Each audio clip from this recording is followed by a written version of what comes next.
Kal Kadosh, mes très chers amis, bonsoir. Nous prenons donc la suite de notre étude habituelle sur le Kuzari. Nous sommes au troisième discours, c'est toujours la défense et l'illustration du judaïsme menée par Rabbi Yehuda Levi, et ici avec une édition dont des parties choisies par le Rav Shaul David Bochko ont été commentées et traduites par lui. Donc nous sommes à la page 31 de son édition avec comme titre « Connaissance des capacités et des limites ».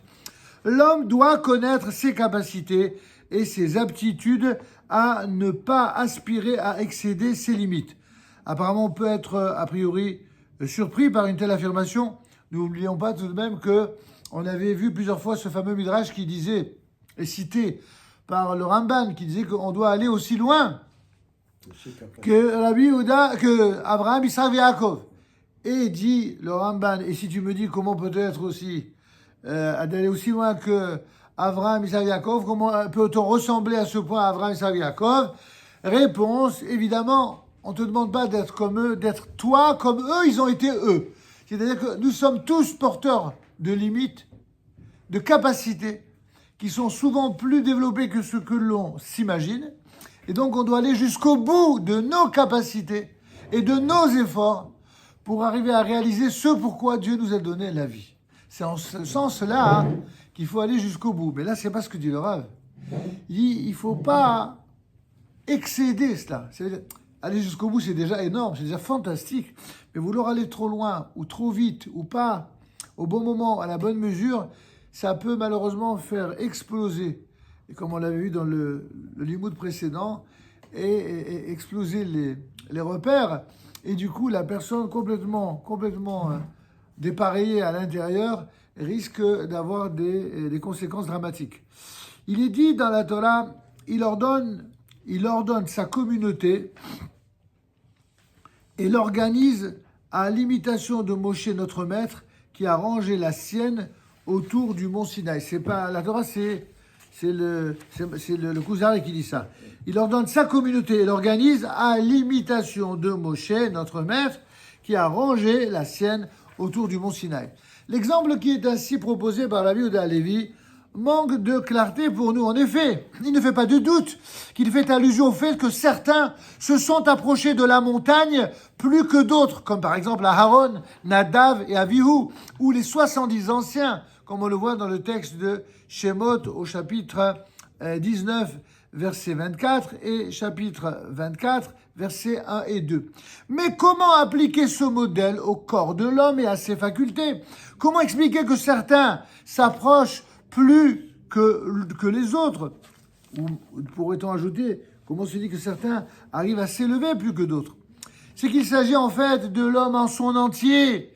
Et les choses sont différentes, évidemment, d'un homme à l'autre. Certains sont capables de s'approcher davantage, et d'autres n'ont pas cette capacité.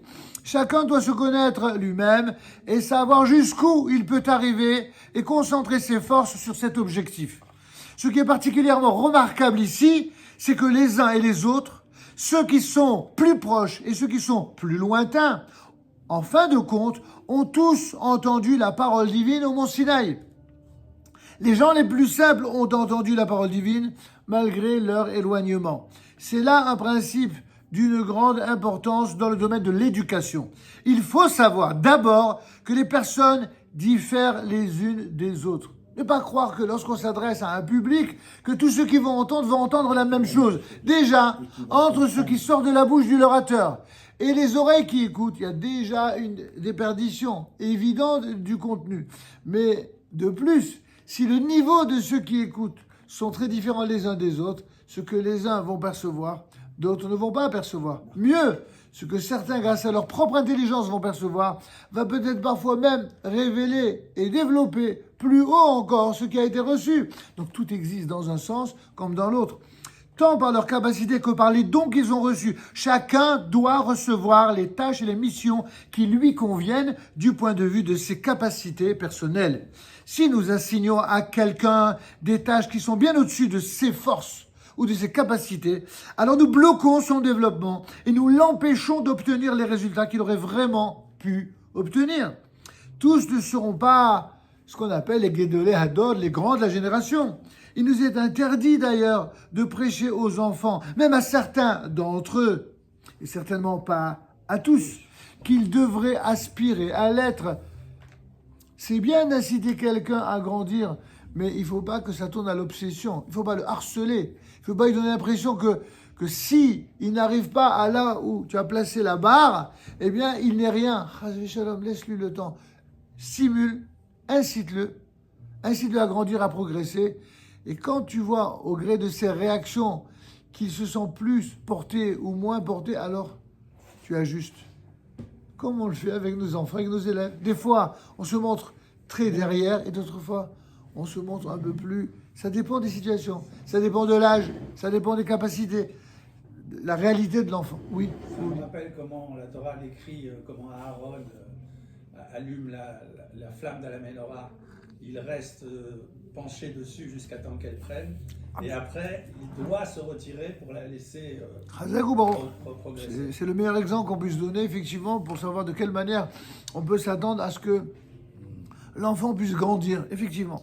Ensuite, chacun évolue et progresse en permanence et il importe de savoir à quel stade de développement il se trouve présentement.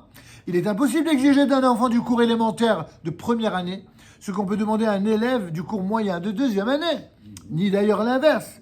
Ce même élève sera capable de réaliser à un âge un peu plus avancé ce qu'il était incapable de faire plus tôt.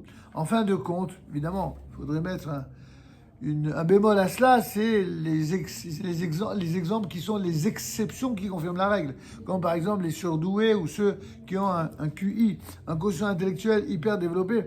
J'ai entendu, il n'y a pas longtemps, que quelqu'un de surdoué, dans une école de surdoués là-bas, dans le sud de la France, à Nice, eh bien, passe son bac à l'âge de 13 ans.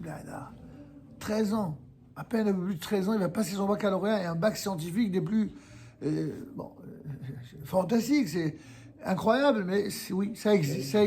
Mais ça reste des exceptions, c'est pas la règle générale.